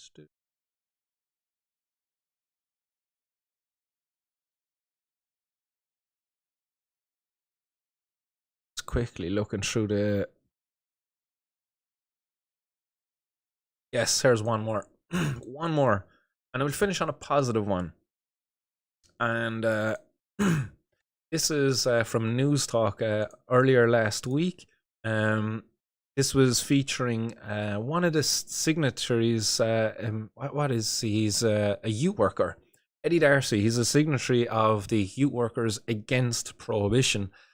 So this person, Eddie Darcy, works with young people, especially in troubled areas that have been known to be prolific with drug dealing and drug use, especially among younger populations. And Eddie Darcy was on with, I believe he's on with Karen Cuddihy on the Hard Shoulder, or is that a different fella? I'm not too sure. I think it might be Karen Cuddihy. Anyway, never mind. That's the only presenter I know over a News Talk, so apologies whoever this guy was. I'll press play here and you can listen to this yourselves. Make Christmas for everyone this year at Dunster. With Ciara Kelly and Shane Coleman. In association with AIR. On News Talk. Now, Gardaí should be able to caution rather than charge addicts caught with drugs like cocaine and ecstasy. That's the view of Frank Feehan, the Minister of State with responsibility for Ireland's drug strategy. For reaction to this, and he's reported as saying this in the Irish Independent this morning, for reaction we're joined by Eddie Darcy, a youth worker with over 40 years experience in the drugs management area. Eddie, what's your response to what Minister Feehan is saying this morning? Well, obviously, I consider it a step in the right direction. However, I would say I don't think it goes far enough. My view and the view of over 100 frontline youth workers in Dublin who have signed a letter calling for debate on the regulation of drugs believe that, in fact, we should move towards the legalisation of at least cannabis. Not because we don't recognise the harm and damage that drugs do to young people and their families, but because we also recognise the harm and damage that the illegal drug gangs create, particularly in certain communities. The cannabis debate has been a long-running one, Eddie. The minister this morning seems to be talking more specifically about drugs like cocaine and ecstasy, which, as we know, are not confined to one sector of the community, not one sector of the country. Frequently, they're affluent middle-class drugs. But do you think the same argument applies as your argument about cannabis? Yes, my understanding is that cocaine is the biggest profit-making drug for drug gangs in Ireland. It's, as you say, its use is it's spread geographically right across the island. Many people see it as a recreational drug. They use themselves, for weekends. So for me, if we're going to decriminalise it, that's a move in the right direction. But however, if we just decriminalise it, we are still insisting that people purchase from illegal drug gangs. And I think there's something both unsavoury and unethical about that, What do you say to people, Eddie, that who genuinely believe that if we decriminalise drug taking, whether it be cannabis or some of the newer drugs on the market, that effectively it encourages greater use and abuse of drugs? Yeah, I think people often take a giant step in their head to say that, if we decriminalise cannabis, that suddenly everybody in Ireland is going to be smoking weed. there's no evidence to, around that. I mean, if you look at tobacco, which is legal, many people, make intelligent decisions not to smoke tobacco because they understand the health, the dangers to themselves and their families if they smoke tobacco. I think a lot of people would make the same people would make those same intelligent decisions, particularly if any money or profits that come from the regulated market can be ploughed into both a really, really good public health campaign and into services for those who unfortunately do end up becoming addicted, But sorry to cut you. If you think about it at the moment, we don't have any public health campaigns, particularly on the national media or social media, around the dangers of smoking weed or using cocaine on a regular basis. And whereas we do obviously have campaigns around people encouraging people to quit smoking and the dangers of smoking. Well, I was just going to say, like, for all the physical damage that we know that tobacco causes, there is evidence out there that smoking cannabis can lead to further psychological problems and indeed the use of harder drugs. So it's perhaps a slightly different issue than tobacco, although I take your point. It's still the same issue. Obviously, we know tobacco creates or can create or is the basis of many health issues for people who smoke. Cannabis will have those same issues, and in addition, it will also have the difficulty it creates for some people around their mental health. You know what I mean? As a frontline youth worker, I'm very much aware of the harm that it causes.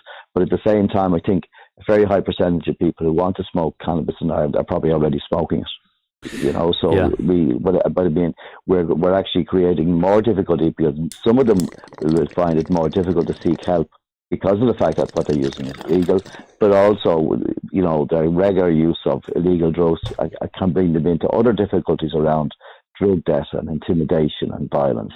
I think there are many families in Ireland who find themselves trying to pay off drug debts, families who never thought they would ever be associated with any illegal activity, and suddenly they realise their son owes 10,000 or 5,000 euros and they're meeting some individual in a car park somewhere paying off money, and they never thought they would ever end up involved in any illegal activity. Finally, Eddie, I mean, the minister today seems to be suggesting that people who are badly addicted or who have mental issues arising from their drug abuse or drug use shouldn't be criminalised in this instance. But that requires actually determining that people have an addiction, which requires all sorts of backup medical and psychological services, which we don't have. We can't even open one injection centre in the country. So is this a pipe dream, really? No, I don't think it's a pipe dream, because I think it's the direction that many other developed countries are heading in. I mean, both in Europe, and if you look at the United States or if you look at Canada, obviously that's the direction they've gone in, So I think it's those countries are beginning to realise that criminalising something doesn't, in fact, it is not a successful way of limiting its use. All it does is further create further damage. Okay, Eddie Darcy, youth worker in the whole area of drug use. Thanks indeed for joining us this morning. What do you think? Do you think drugs like cocaine and ecstasy shouldn't bring any sort of criminal charge against you anymore? Do you get a caution, and or do you believe that the full force of the law should be used for people who have a bad ecstasy, cocaine, or indeed cannabis problem? Let us know. You hear him putting forward an argument there that, we can't even open up a supervised injection centre. But you know why we can't even open up a supervised injection centre? Because of the prohibitionists out there and the NIMBYism that goes on and around it as well. Like that, there was approval for a supervised injection centre for above Merchants Quay in Dublin, and they weren't able to open it then because there was objections put in by nearby schools and stuff like that. But it was ridiculous that they were putting in objections because drug use is prevalent within that area anyway. Their argument was that, it's going to be there and the kids, it's somebody think of the children, you're thinking Helen and Lovejoy type of approach. But the thing is, the drug use is there anyway. Like, by not having the supervised injection centre, it's keeping it on the street. The stupidness of it.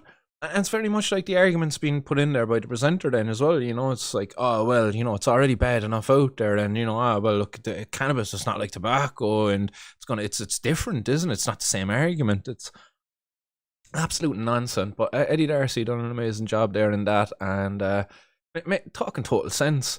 And it's going to be much like the event that's going to be happening above in Dublin, and as well, Eddie Darcy, who is a part of the signatories there for the the Youth Workers Against Prohibition, who I mentioned there a minute ago, but also then we have Ray pictured here. We have at the bottom center, we have Ray Ray, oh my god, Jerd Raymond Rowe. Fucking Ray was stuck in my head, I couldn't get off. Jerd Raymond Rowe down there, bottom centre, also another member of the Youth Workers Against Prohibition. And he's going to be speaking above in Dublin at this event on the 18th of November, above in the UCD Student Centre. So that's Friday, the 18th of November at 5:30 in the UCD Student Centre. George Raymond Rowe, along with these other amazing panellists, which includes Natalie O'Regan, bottom left, Gino Kenny, bottom right, Garrett McGovern, top right, and Dr. Carl Hart, top left.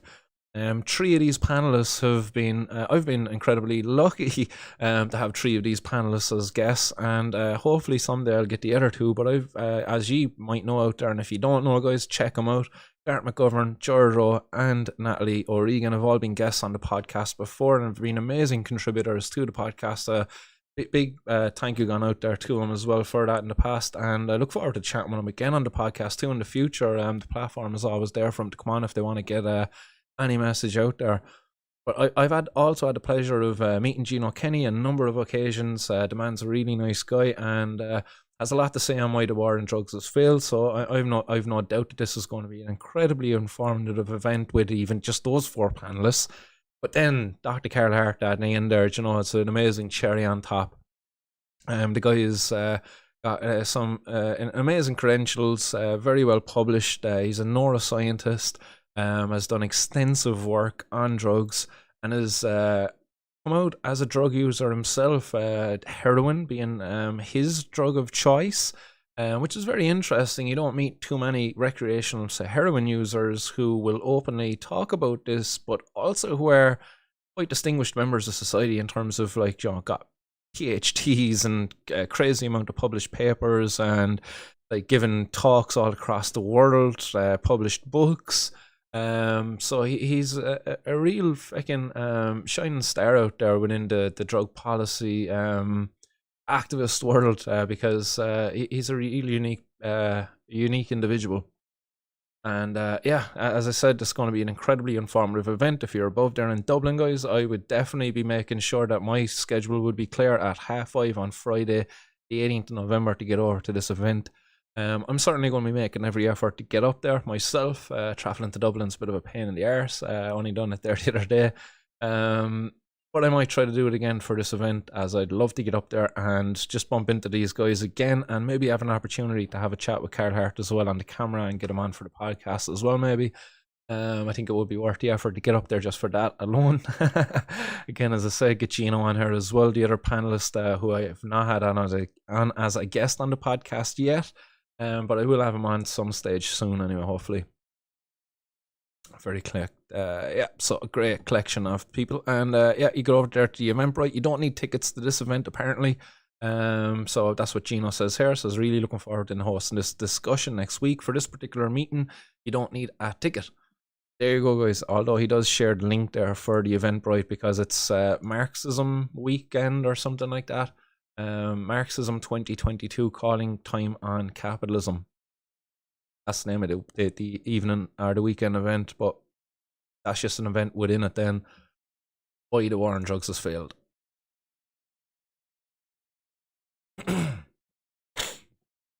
So that is it. That's everything I wanted to get out there for you today, guys. I suppose the last thing I'll just finish off with, as I said to you earlier, I have the case on the 30th of January.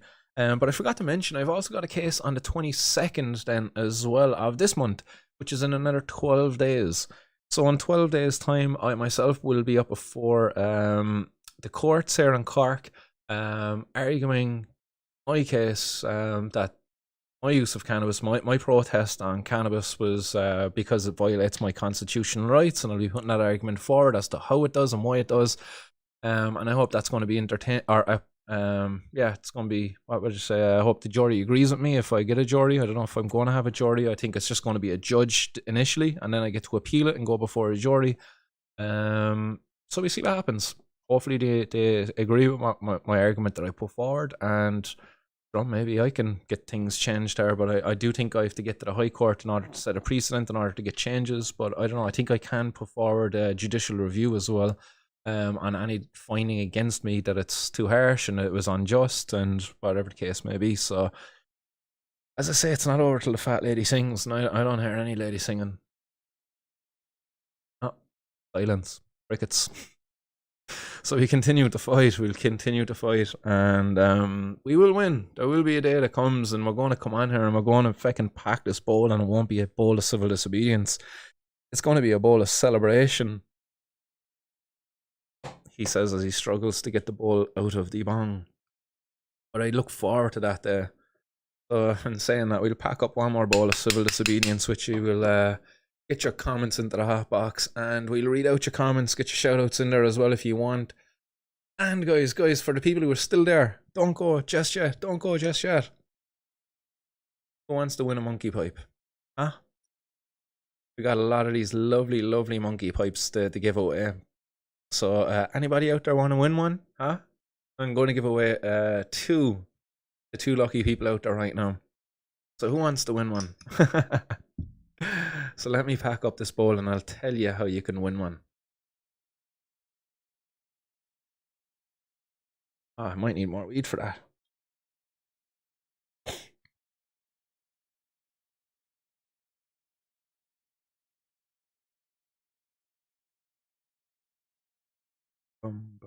Where did I put my weed?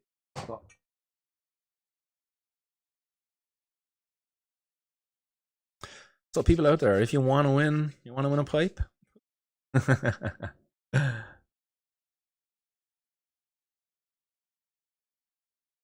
Who's that, Mr. West? Says I'll throw you now, okay? Not cheating, not cheating.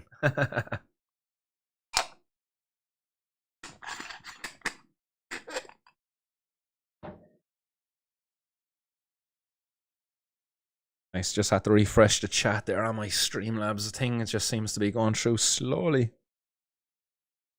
Sure why. Seems to be just glitching out me a bit. But if you want to win a pipe, guys, all you have to do, guys, just gonna have to leave a comment with your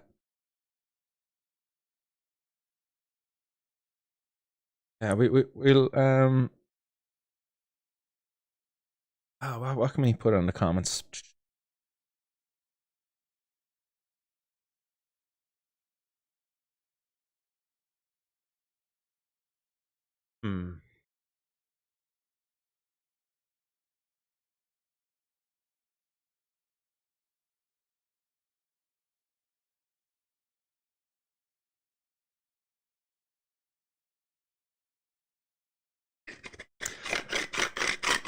Still thinking.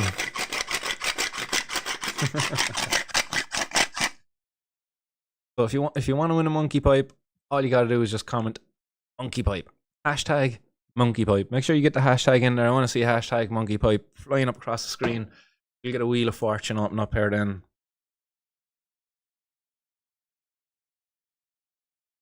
And we get your names added to it.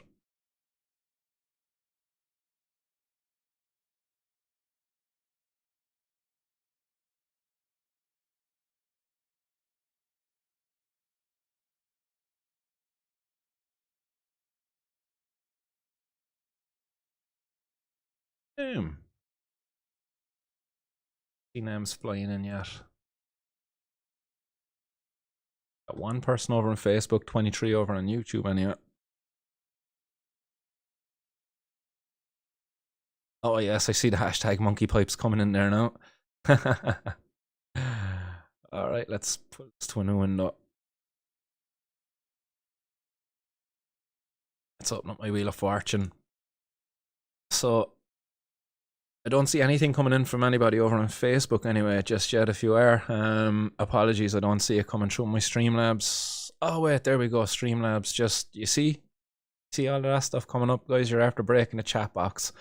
Monkey, if you're out there, guys, I have to give a big thank as well to Monkey from High and Homegrown, as he handcrafted these beautiful pieces and even came with a gauze and all inside them, ready to go.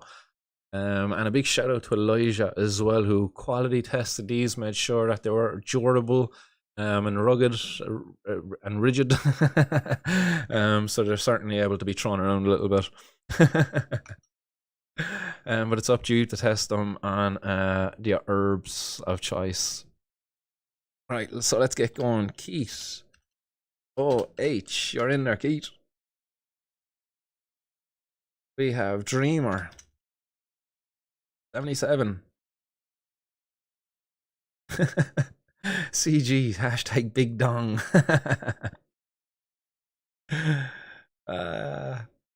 Scatnist.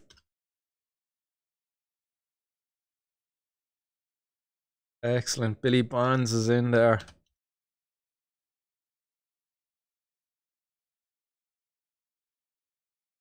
We got out there. We got Barry. Barry Fields. Gorilla Venus. Mr. Wes. Water kills fish.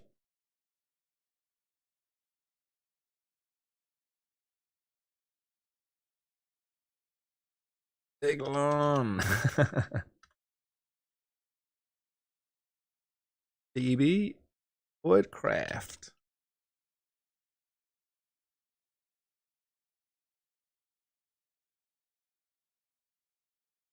What else we got out there? Trees. Trees allows a nice pipe, wouldn't ya?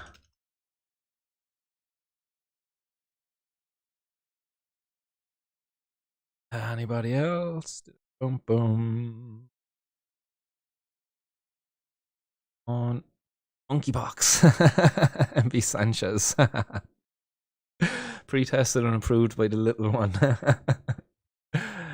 Yeah, making sure the quality was of high standards, and it certainly was. In fairness, like I really love these ones. That one looks really cool. I love the little effects going up through the wood. There's like brown and it's like black and brown and black. It's like tiger stripes. Really cool. I don't know, like how does that look for you out there? Yeah, you can see those stripes. That's a really cool one. I like that.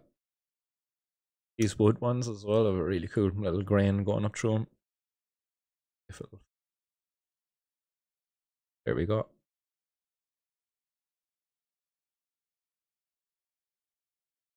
Hey. John Finnegan.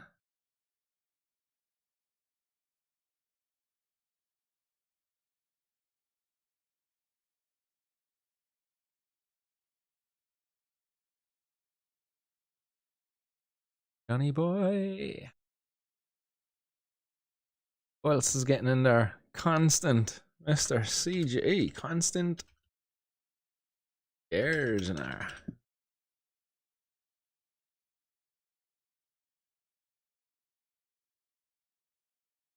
And CG.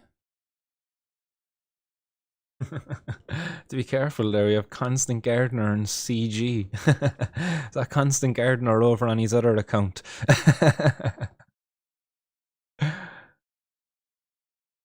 All right.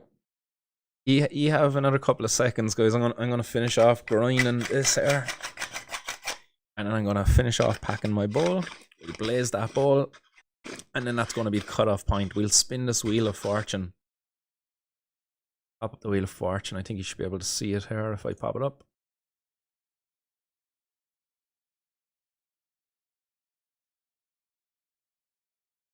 Oh, it's because I have the window minimized.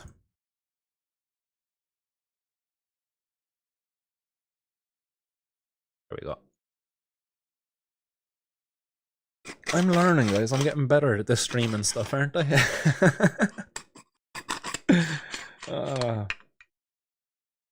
A cowboy at best. No offense to any cowboys out there, you know. But to be fair, like I've been winging this streaming stuff from day one, and I've kind of got away with it to a point, like, you know. Like you've stuck with me anyway, guys. You either a very patient bunch, or I'm like doing okay. But certainly just definitely winging it, learning as we go, and yeah, things like Streamlabs and things like that, they make it kind of quite handy.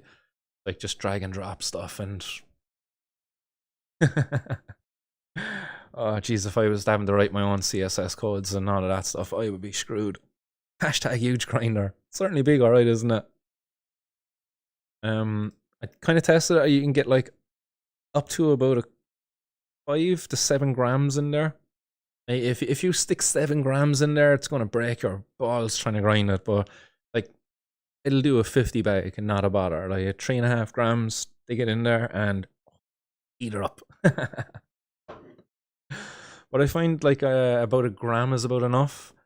Grind about a gram and a half, and that's enough, because I find when you grind too much and you leave it sitting there in the grinder, that like there's volatile terpenes there within the bud that you tend to lose when you expose them to the environment. So I think it's kind of like I like my coffee. I grind up my beans before I make my coffee as well. So. I love it, Teresa. Teresa letting me know, huh? Says, doing great, Martin, once you turn on the mic. Love it. I'm just going checking there now, make sure the mic didn't go off. Oh yes, that definitely is a mistake I've made a couple of times. There we go. We're getting the lighter, guys. There's your like your flashing the lights in the pub there. Last calls. Anybody for monkey pipe? Last name I'm seeing here anyway is John Finnegan. Anybody else jump in after that?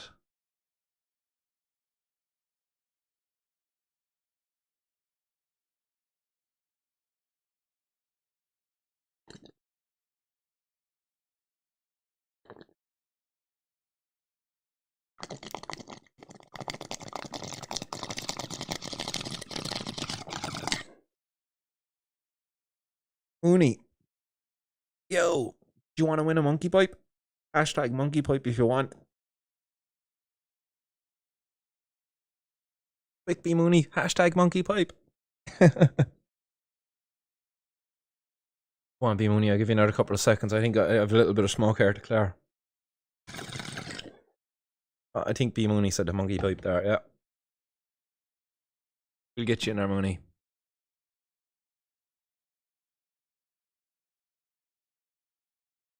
Right, let's see. We got Keith, Dreamer, Scatness, Billy, Barry, Mr. Wes, Water Kills Fish, Big Lawn is Adam Dumb, DB Woodcraft, Teresa, John Finnegan, Constant Gardner, CG, and B Mooney.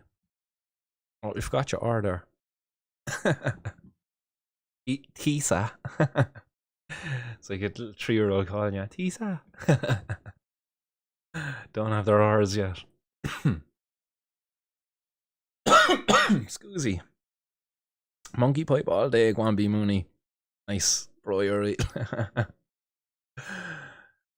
Savage. Right. Teresa says baby drool included. No, that's dried in and all. Don't worry, that's all dried in, guys. There's no drool in it. Might be a few teeth marks, in fairness. I didn't see any teeth marks. But I'm sure he probably got his teeth into some of them at one point in time. He was having a great crack off him because you listen, you know.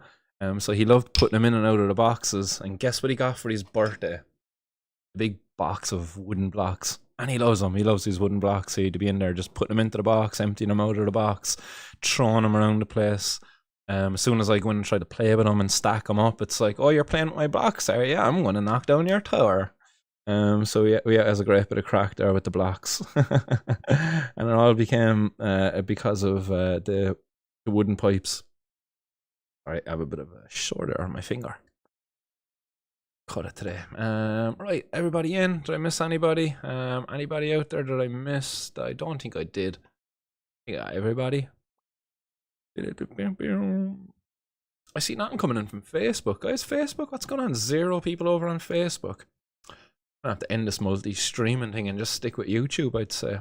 Even though no, streaming on Twitch is kind of handy. I like streaming on Twitch anyway.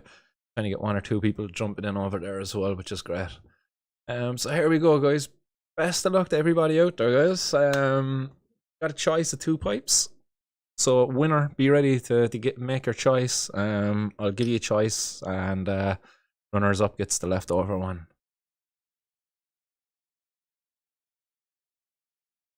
Who is it? Who is it?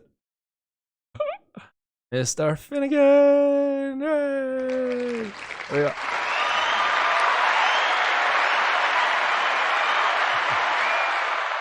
Mr. Finnegan. Light brown, dark brown. Boom, boom, boom. Flat pipe versus kind of a wooden Gandalf pipe. Make your choice. Congrats, congrats.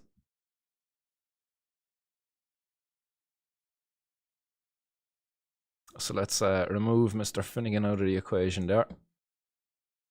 As you only get one pipe, mister. Let's see who gets pipe number 2.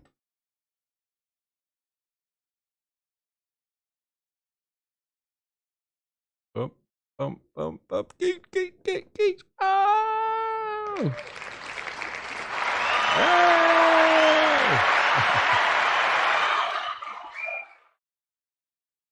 I got 2 pipes, I got 2 pipes just for ye. So congrats there to the 2 winners. Legends, guys. Nice one for entering. Nice one for sticking around for the entirety of the stream. Congrats on winning the pipes. To everybody else out there, guys, if you want to win a pipe, don't worry, there's plenty more there. I have to give a big huge thank you again to Monkey over on High and Homegrown for making these and sending them all the way to Ireland. I got caught for customs on them afterwards, but it was grand. It was just what did they want? They wanted €14 in taxes or something for a big box of pipes. So it was well worth it. Because these things are class. But yeah, guys, where's John? Johnny out there. Which one do you want? Up, up, up. Keith, which one do you want? I'll message you both, guys, over on the old Facebook there anyways. I think I'm friends with both of you over on Facebook anyway. And you can make your choice there. I do have a selection of other ones there. I'll show you the entirety of the selection. These are just the 2, but they're the kind of the common varieties in there. Show you. I'll get the box 1 second.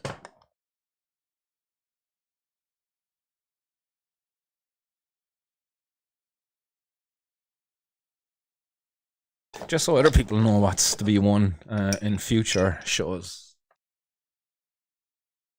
Ooh. So there's kind of like this one. It's like a flat one as well, but it's got a bit more of like a coffin shape to it, like, or something. I don't know. Got a kind of a coffin vibe. It's like a little cocoon. I don't know. What do you think it reminds you of? Wooden pipe? So there's that one. There's these ones then, which are similar to this one here. Just like bigger. Like baby pipe, daddy pipe. Right, honestly, I'd turn off this fucking thing. Now you can see these pipes better. Didn't realize that was still up. Very nice pipes. So I'll show you 2 guys the entirety of the selection there later on, and you can pick one out. You hear that? This is why Elijah loved it, like. So yeah. Well done, guys. Light Gandalf. Right, so Mr. Finnegan. It's the one for you, yeah? Nice one. I shall give it to you when I see you. I'll gift it to you personally. I'll hand it to you. Save me sticking it in the post box. Keith, I'll be on to you. Find out where you hail from, and we'll get this sent over via the next courier pigeon. Keeping it green these days. Yeah, we're going to be using courier pigeons to send our mail. Imagine not actually using birds to send like letters and stuff like that, having courier pigeon.